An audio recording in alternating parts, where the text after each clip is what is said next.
డిఎస్సికి సంబంధించి test series అయితే మన యాప్లో అవైలబిలిటీలో ఉన్నాయండి. చాలా యూజ్ అవుతాయి. క్లాస్ వైజ్ లెసన్ వైజ్ ఉంటాయి. 3rd to 8th న్యూ ఉంది, 9th ఓల్డ్ ఉంది, న్యూ రెండు ఉన్నాయండి. 10th 2023కి సంబంధించిన టెక్స్ట్ బుక్ సంబంధించి ఉన్నాయి. ఇక్కడ మీరు చూసినట్టయితే 9th న్యూ టెస్ట్ కూడా మీకు అప్డేట్ అయిపోయినాయి, ఆల్ సబ్జెక్ట్స్ అనేటివి. ఈ విధంగా క్లాస్ వైజ్ మరియు దాంట్లో మీకు లెసన్ వైజ్ ఉంటుంది. ఎవ్రీ క్లాస్ 3rd నుంచి 8th వరకు ఈ విధంగా క్లాస్ వైజ్ లెసన్ వైజ్ ఉంటుంది. 9th కూడా ఇప్పుడు క్లాస్ వైజ్ లెసన్ వైజ్ మీకు అప్లోడ్ చేయడం జరిగింది న్యూ సిలబస్ ప్రకారము. కంపల్సరీ ఇంకా ఎవరైనా పర్చేజ్ చేసుకోవాలంటే చేసుకోండి. ఎందుకంటే ఈ విధంగా లెసన్ వైజ్ అయితే ఎక్కడ మీకు ప్రొవైడ్ చేయడం లేదు. అందరూ టాపిక్ వైజ్ ఇస్తున్నారు కానీ ఈ విధంగా లెసన్ వైజ్ అయితే ఎక్కడా దొరకట్లేదు. సో ఈ అవకాశాన్ని యూజ్ చేసుకోండి. ఈ పీడిఎఫ్స్ ఏవైతే ఉన్నాయో క్లాసెస్లో చెప్పినటువంటి ఆ పీడిఎఫ్స్ కూడా ఈ టెస్ట్ల పైనే మీకు అవైలబిలిటీలో ఉన్నాయన్నమాట. 9th సంబంధించి, తెలుగు సంబంధించి okay, text book grammar part మొత్తం వీడియో గ్రామర్ పార్ట్ చెప్పాను కదా, దానికి సంబంధించి ఆ పీడిఎఫ్ నోట్స్ అనేది మీకు ఇక్కడ ఉంది. 10th సంబంధించి కూడా ఆ టెస్ట్లకు స్టార్టింగ్లోనే మీకు ఆ పీడిఎఫ్ కూడా అప్లోడ్ చేయడం జరిగింది. ఇదే విధంగా 8th సంబంధించి కూడా పీడిఎఫ్ అనేది మీకు అందుబాటులో ఉంది. అంటే గ్రామర్ పార్ట్ సంబంధించి ఆన్సర్స్ మీకు టెక్స్ట్ బుక్స్లో లేవు కదా, సో వాటికి సంబంధించినటువంటి పీడిఎఫ్స్ కూడా అందులోనే అవైలబిలిటీలో ఉన్నాయి. టెక్స్ట్ బుక్స్ కూడా లేని వాళ్ళు ఎవరైనా ఏం చేస్తారంటే మీకు క్విక్ రివిజన్కి యూజ్ అయ్యే విధంగా ఇక్కడ మనకు క్లాస్ వైజ్ 3rd నుంచి 10th వరకు ఉన్నాయండి. 3rd నుంచి 8th వరకు అయితే న్యూ సిలబస్, 9th 10th అయితే ఓల్డ్ సిలబస్తో ఉంది. మీరు ఇవి జిరాక్స్ చేయించుకోవచ్చు. జిరాక్స్ చేసుకొని ఆడ ప్యారలల్గా మీరు అక్కడ క్లాస్ కంప్లీట్ చేసుకోవడం ప్లస్ ఇక్కడికి వచ్చి టెస్ట్ సిరీస్ ప్రాక్టీస్ చేసుకోవడం చేశారంటే కనుక ఇన్ టైంలో సిలబస్ కంప్లీట్ అవుతుంది. 3rd నుంచి 10th వరకు మొత్తం కవర్ అయిపోతాయి. ఓన్లీ 199 రూపీస్తోనే ఉందండి. ఇక్కడ మీకు సైకాలజీ సంబంధించే ఓన్లీ కావాలంటే 100+ టెస్ట్లు అనేటివి ఉన్నాయి. 1000+ బిట్స్ కవర్ అవుతాయి లాస్ట్కి. ఓకే, కేవలం ₹1 మాత్రమే ఉంది. ఒకసారి పర్చేస్ చేసుకొని మీరు ప్రాక్టీస్ చేసుకోండి. ఈ 499 కోర్స్ ఏదైతే ఉందో దాంట్లో ఉన్నటువంటి టెస్ట్ సిరీస్ అవి సైకాలజీకి సంబంధించి. ఏమైనా డౌట్స్ ఉంటే కనుక వీటి గురించి 8985105456 నెంబర్కి కాల్ చేయండి. చాలా తక్కువ ప్రైస్ అని చెప్పచ్చు. 499 రూపీస్కే టెస్ట్లు ఎన్ని ఉన్నాయి తెలుసా, 1500+ టెస్ట్లు అనేటివి ఉన్నాయి. ఒకసారి చూడండి. క్లాస్ వైజ్ లెసన్ వైజ్ అన్నీ ఉన్నాయి. సైకాలజీ, విద్యా దృక్పథాలు, మెథడాలజీ, జీకే, కరెంట్ అఫైర్స్ అన్నీ అప్డేట్ చేస్తున్నాము. ఇవైతే మళ్ళీ మీకు 3rd క్లాస్లో మళ్ళీ 1st lesson, 2nd lesson, 3rd lesson ఈ విధంగా లెసన్ వైజ్ ఉంటాయి. 3rd నుంచి 8th వరకు. 9th న్యూ కూడా అప్డేట్ చేస్తున్నాం. ఒకసారి చూడండి. ఫ్రీ టెస్ట్లు కూడా చాలా వరకు వదులున్నాము. మీరు అవి రాసి నచ్చితే కనుక పర్చేజ్ చేసుకోండి. తీసుకోవడం జరిగింది. మనకి ఇక్కడ దూజటి గారు రచించారు. ఇది మోస్ట్ ఇంపార్టెంట్, చూసుకోండి ఎవరు రచించారు అనేది. నెక్స్ట్ ఆశావాది ప్రకాష్ రావు పేరు కూడా మనకు అదే ఉంది. ఆయన పేరే ఆశావాది ప్రకాష్ రావు అండి.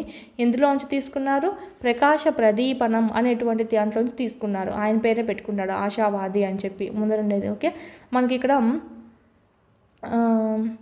ఆలూరు బైరాగి పద్యం అంతా రాసింది మనకి. నెక్స్ట్ చూద్దాం. కవిపరిచయం మీరు చూసుకోవచ్చు. ఆశావాది ప్రకాష్ రావు గారి గురించి ఈయన పేరు ముందరగా పెట్టుకున్నారు అంతే, ఆశావాది అని. ఓకే, ఇది మనం చూడండి. నెక్స్ట్ భాషాంశాల్లో చూసినట్టయితే మనకి ఫస్ట్ మీనింగ్స్ ఇచ్చారు. గోష్ఠి, సజ్జనులతో గోష్ఠి శ్రేయోదాయకం. గోష్ఠి అంటే ఏంటంటే సల్లాపము, సజ్జనులతో సల్లాపము, గోష్ఠి. ఓకే, చర్చ అని మనం చెప్పుకోవచ్చు. ఓకే, మనకు బాగా శ్రేష్టకరంగా ఉంటుంది మంచి వాళ్ళతో చర్చ లేదా సల్లాపము అనేది. సల్లాపమే రాసుకోండి. ఆశువు, మాటలు వేగంగా. ఓకే, కొంతమంది కవులు పద్యాలను మాటలు లేదా మాటలుగా చెబుతారు లేదా వేగంగా చెబుతారు. అవధాన ప్రక్రియలో పృచ్ఛకులు ప్రశ్నలు అడుగుతారు. పృచ్ఛకులు అంటే ప్రశ్నించేవారు ఎవరైతే ఉంటారో వాళ్ళు పృచ్ఛకులు అంటాము. అవధాన ప్రక్రియలో నేత్రావధానం కూడా ఉంటుంది. పర్యాయ పదాలు రాయాలి. నేత్రం అంటే ఏంటి, కన్ను. అంబకం, అక్షి, నయనం. లోచనం అన్న కూడా మనకి కన్ను కిందికి వస్తుంది, నేత్రం కిందికే వస్తుంది. లోచనము కూడా. ఓకే, నాన్న అంటే జనకుడు, పిత తండ్రి. నెక్స్ట్ కౌముది అంటే వెన్నెల. జ్యోత్స్న అన్న కూడా మనకు వెన్నెల. చంద్రిక అన్న కూడా మనకు కౌముది కిందికే వస్తుంది. నానార్థాలు చూద్దాం. కవికి నానార్థం ఏంటంటే కావ్యకర్తని మనం కవి అంటాము. నీటి కాకి అండి, నీటి కాకి. నెక్స్ట్ శుక్రుడు, చూడండి శుక్రుడిని కూడా కవి అని అంటాము. ఓకేనా, మిగతా వాళ్ళు ఎవరు కాదు, గురుడు ఇలాంటి వాళ్ళు కాకుండా శుక్రుడిని మనం కవి అని కూడా నానార్థాలుగా వాడతామండి.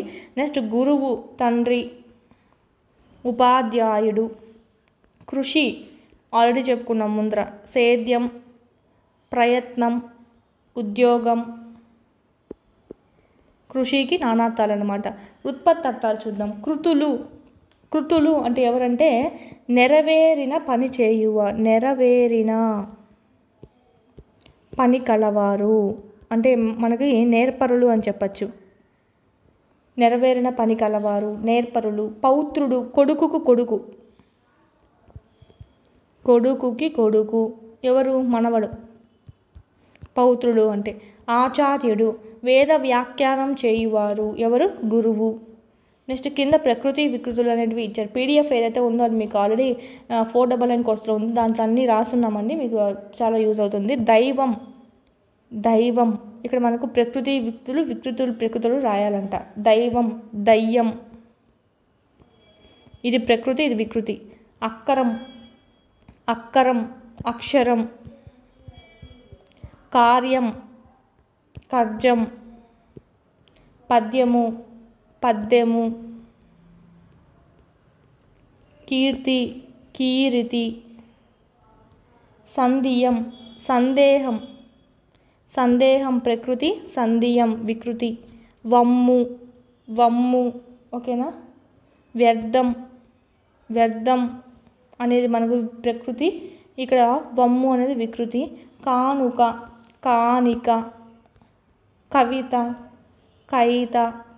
విజ్ఞానం, విజ్ఞానం ఓకే. ఇది మనకు ఎత్తి పొడుపు గతాన్ని స్మరించుకొని బాధ పెట్టడం ఏమంటామంటే ఎత్తి పొడచడం అని చెప్తాము.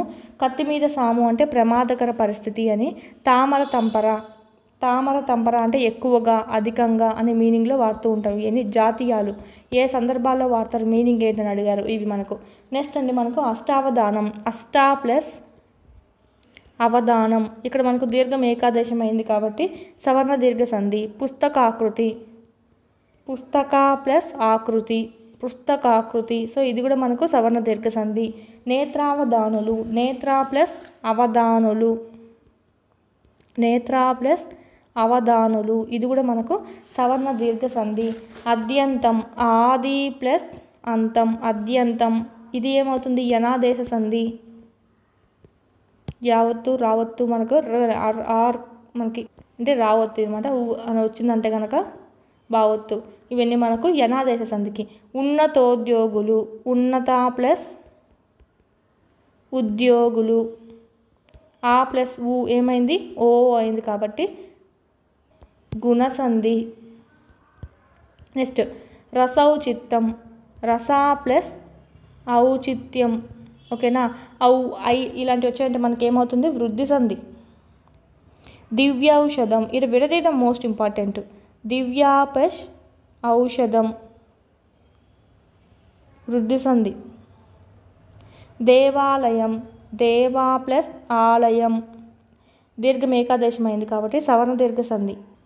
దేశౌన్నత్యం, దేశ ప్లస్ ఔన్నత్యం, దేశౌన్నత్యం ఇది వృద్ధి సంధి. రస ప్లస్ ఏక, రసైక ఇది మనకి ఏమవుతుంది? వృద్ధి సంధి. వన ప్లస్ ఓషధి, ఔషధి కాదు ఓషధిగా విడగొట్టాలి. వనౌషధి మనకు కలిపినప్పుడు అవు వస్తుంది, కానీ విడగొట్టేటప్పుడు ఓషధిగా విడగొట్టాలి. మీకు ఆప్షన్స్లో ఔషధిగా విడగొట్టింటారు, సో చూసుకొని పెట్టాలి. వన ప్లస్ ఔషధి అని కూడా ఇస్తారు ఆప్షన్స్లో. సో వన ప్లస్ ఓషధి, వనౌషధి ఇది కూడా మనకు వృద్ధి సంధి. వసుధ ప్లస్ ఏక, వసుధైక ఇది కూడా మనకు వృద్ధి సంధి. అష్ట ప్లస్ ఐశ్వర్యం, అష్టైశ్వర్యం ఓకే ఇది కూడా మనకు వృద్ధి సంధి. నెక్స్ట్ అకారానికి ఏ ఐలు ఓకే. అకారానికి ఏ ఐలు కన పరమైనాయంటే ఐకారము, ఓ ఔలు కన పరమైనాయంటే ఔకారం అనేటివి మనకు రావడం అనేది జరుగుతుంది. దీన్నే మనం వృద్ధి సంధి అంటాం. కింద మనకు సమాసాలు ఇచ్చారు. మధుర భాషణము, మధురమైన భాషణము ఓకేనా. మధురమైన అంటే విశేషణం, పూర్వపద ప్లేస్లో ఉంది కాబట్టి విశేషణ పూర్వపద కర్మధారయ సమాసం. 3 సంవత్సరాలు, 3 సంఖ్య గల సంవత్సరాలు ద్విగు సమాసం. కళాగోష్ఠి, కళలకు సంబంధించిన గోష్ఠి, షష్ఠి కళలకు సంబంధించిన గోష్ఠి. కు వచ్చింది కాబట్టి మనకి ఇక్కడ షష్ఠి తత్పురుష సమాసం. ప్రత్యక్ష పరోక్ష కథనాలు, ప్రత్యక్ష పరోక్ష కథనాలు చూసినట్టయితే ఒక వ్యక్తి చెప్పిన మాటల్ని యథాతథంగా చెప్పామనుకోండి, అదే మనకు ప్రత్యక్ష కథనం అంటాం. అంటే ఇలా ఇన్వర్టెడ్ కామర్స్లో చెప్పినట్టే చెప్తామన్నమాట. నేను తలుచుకుంటే ఏదైనా సాధించగలను అని వర్షిత్ అన్నాడు అని. సో ఈ విధంగా పరోక్ష వాక్యం అంటే ఏంటంటే మనం ఈ ఇన్వర్టెడ్ కామర్స్ తీసేస్తాము, వాడు చెప్పినట్టు కాకుండా మూడో వ్యక్తిగా చెప్తామన్నమాట. వేరే వాళ్ళు చెప్పిన మాటల్ని మన మాటల్లో చెప్పడాన్ని మనం ఏమంటాం? పరోక్ష కథనం అంటాం. తాను బాగా చదువుకొని ఒక గొప్ప స్థితికి చేరుకుంటానని మోక్ష అన్నది. నేను బాగా చదువుతానని కాదు, ఇక్కడ ఇన్వర్టెడ్ కామర్స్ కూడా తీసేసాను చూడండి. తాను బాగా చదువుతుందని, తను గొప్ప స్థితికి చేరుకుంటుందని తను చెప్పింది అన్నట్టుగా మనం ఇక్కడ. ఓకే, ఇది మనకు ఈ రెండు అనుకరణాలే. అనుకరణంలో అంతా చెప్పి కథనం చివర అని వాడతాము. దీన్నే మనము అనుకారకం అని అంటాము. అనీగన వాడామనుకోండి అనుకారకం అని చెప్పి అంటామండి. ప్రత్యక్ష కథనాన్ని పరోక్ష కథనంలోకి మార్చడానికి కొన్ని నియమాలు అనేటివి పాటించాలి. ప్రత్యక్ష కథనంలో వ్యక్తి యథాతథంగా చెప్పిన మాటలను ఇలాగ ఇన్వర్టెడ్ కామర్స్లో పెడతాం, ఉద్ధరణ చిహ్నాలతో మనం చూపించాలి. పరోక్ష కథనంలో అయితే ఉద్ధరణ చిహ్నాలు అనేటివి ఉండవు, ప్రత్యక్ష దాంట్లో ఉంటాయి. ప్రత్యక్ష కథనంలో నేను అనే పరోక్ష కథనంలో తనువుగా మారుతుంది. నేను అనేది తను లేదా తానుగా మారుతుంది. అదేవిధంగా నా అనేది తనగా మారుతుంది. నా యొక్క అంటే తన యొక్క అని అంటే, నాతో అంటే తనతో, నన్ను తనను, నాకు తనకు, మా తమ, మా అమ్మ తమ అమ్మ అన్నట్టుగా మారుతారనమాట. మాకు తమకు, మేము తాము, అలాగే మీరంతా, అలాగా తమరంతా, ఈ విధంగా మారుతాయి. ఇదంతా ప్రత్యక్ష, ఇదంతా పరోక్ష వాక్యంగా. ఓకే, ప్రత్యక్ష కథనంలోని వాక్యాలని పరోక్ష కథనంలోకి మార్చండి అని చెప్పి కింది వాటిని ఇచ్చారు. ఇదే చూడండి, నాకు పరీక్షల్లో మంచి మార్కులు వచ్చాయి అని రఫీ అన్నాడు. నాకు అనేది ఏంలా మారుతుంది? తనకు పరీక్షల్లో మంచి మార్కులు వచ్చాయని రఫీ చెప్పాడు. ఓకేనా. పుష్కర బొమ్మలు బాగా వేస్తుంది అని వాళ్ళ నాన్నగారు అన్నారు. పుష్కర బొమ్మలు బాగా వేస్తుందని తన నాన్నగారు అన్నారు. మీరంతా ఎక్కడి నుంచి వస్తున్నారు? మీరంతా చూడండి, తమరంతా ఎక్కడి నుంచి వస్తున్నారు అని శైలజ పిల్లల్ని అడిగింది. నాకు ఈత అంటే ఎంతో సరదా, ఈత కొట్టడం ఆరోగ్యం కూడా అని అక్షయ అన్నది. ఓకే, నాకు అనేది ఏమవుతుంది? తనకు ఈత అంటే ఎంతో సరదా అని, ఈత కొట్టడం ఆరోగ్యం కూడా అని అక్షయ అన్నది.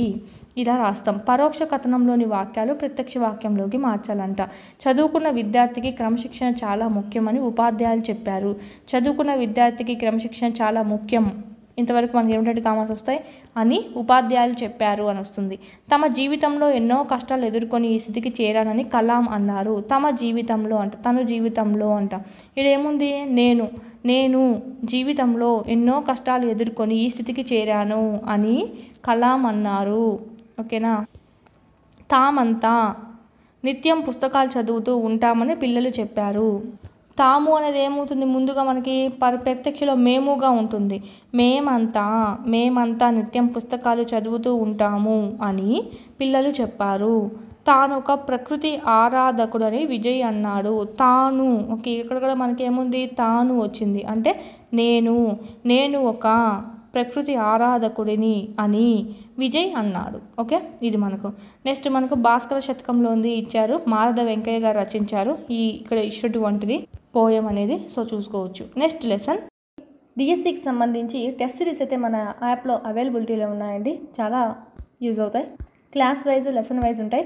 3rd to 8th న్యూ ఉంది, 9th ఓల్డ్ ఉంది, న్యూ రెండు ఉన్నాయండి. 10th 2023కి సంబంధించిన టెక్స్ట్ బుక్ సంబంధించి ఉన్నాయి. ఇక్కడ మీరు చూసినట్టయితే 9th న్యూ టెస్ట్ కూడా మీకు అప్డేట్ అయిపోయి ఉన్నాయి, ఆల్ సబ్జెక్ట్స్ అనేటివి. ఈ విధంగా క్లాస్ వైజ్ మరియు దాంట్లో మీకు లెసన్ వైజ్ ఉంటుంది. ఎవ్రీ క్లాస్ 3rd నుంచి 8th వరకు ఈ విధంగా క్లాస్ వైజ్, లెసన్ వైజ్ ఉంటుంది. 9th కూడా ఇప్పుడు క్లాస్ వైజ్, లెసన్ వైజ్ మీకు అప్లోడ్ చేయడం జరిగింది న్యూ సిలబస్ ప్రకారము.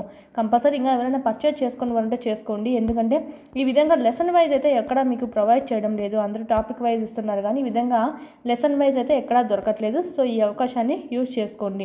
ఈ పీడిఎఫ్స్ ఏవైతే ఉన్నాయో క్లాసెస్లో చెప్పినటువంటి ఆ పీడిఎఫ్స్ కూడా ఈ టెస్ట్ల పైనే మీకు అవైలబిలిటీలో ఉన్నాయన్నమాట. 9th సంబంధించి, తెలుగు సంబంధించి. Okay, text book grammar part మొత్తం వీడియో గ్రామర్ పార్ట్ చెప్పాను కదా, దానికి సంబంధించి ఆ పీడిఎఫ్ నోట్స్ అనేది మీకు ఇక్కడ ఉంది. 10th సంబంధించి కూడా ఆ టెస్ట్లకు స్టార్టింగ్లోనే మీకు ఆ పీడిఎఫ్ కూడా అప్లోడ్ చేయడం జరిగింది.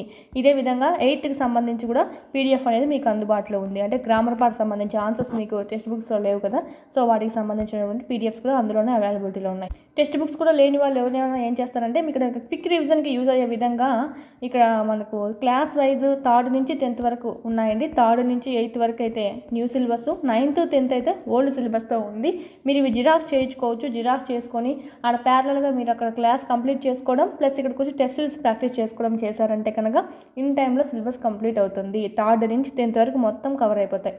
ఓన్లీ 199 రూపీస్తోనే ఉందండి. ఇక్కడ మీకు సైకాలజీ సంబంధించే ఓన్లీ కావాలంటే 100+ టెస్ట్లు అనేటివి ఉన్నాయి. 1000+ బిట్స్ కవర్ అవుతాయి లాస్ట్కి. ఓకే, కేవలం ₹1 మాత్రమే ఉంది. ఒకసారి పర్చేస్ చేసుకొని మీరు ప్రాక్టీస్ చేసుకోండి. ఈ 499 కోర్స్ ఏదైతే ఉందో దాంట్లో ఉన్నటువంటి టెస్ట్ సిరీస్ అవి సైకాలజీకి సంబంధించి. ఏమైనా డౌట్స్ ఉంటే కనుక వీటి గురించి 8985105456 నెంబర్కి కాల్ చేయండి. చాలా తక్కువ ప్రైస్ అని చెప్పచ్చు. 499 రూపీస్కే టెస్ట్లు ఎన్ని ఉన్నాయి తెలుసా? 1500+ టెస్ట్లు అనేటివి ఉన్నాయి. ఒకసారి చూడండి. క్లాస్ వైజ్, లెసన్ వైజ్ అన్నీ ఉన్నాయి. సైకాలజీ, విద్యా దృక్పథాలు, మెథడాలజీ, జీకే, కరెంట్ అఫైర్స్ అన్నీ అప్డేట్ చేస్తున్నాము. ఇవైతే మళ్ళీ మీకు 3rd క్లాస్లో మళ్ళీ 1st lesson, 2nd lesson, 3rd lesson ఈ విధంగా లెసన్ వైజ్ ఉంటాయి. 3rd నుంచి 8th వరకు. 9th న్యూ కూడా అప్డేట్ చేస్తున్నాం. ఒకసారి చూడండి. ఫ్రీ టెస్ట్లు కూడా చాలా వరకు వదులున్నాము. మీరు రాసి నచ్చితే కనుక పర్చేజ్ చేసుకోండి.